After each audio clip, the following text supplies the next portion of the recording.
আন্তর্জাতিক অপরাধ ট্রাইব্যুনাল সম্পূর্ণ স্বাধীন। এখানে কখন কার রায় হবে তা নিয়ে বাইরে কাউকে মন্তব্য না করতে নির্দেশ দিয়েছে ট্রাইব্যুনাল।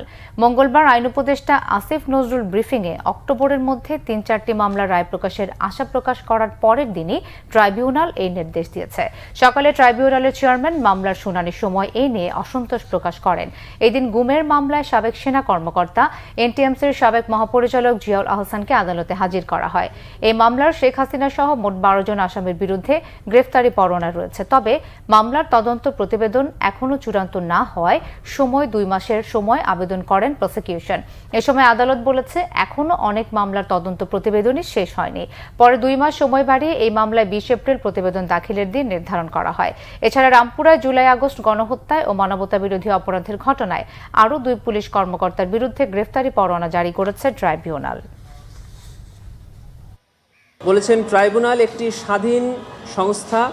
ট্রাইব্যুনালের বিচার ব্যবস্থা এবং ট্রাইব্যুনালের কোনো কার্যক্রম নিয়ে কারো কোনো মন্তব্য ট্রাইব্যুনাল পছন্দ করেন না।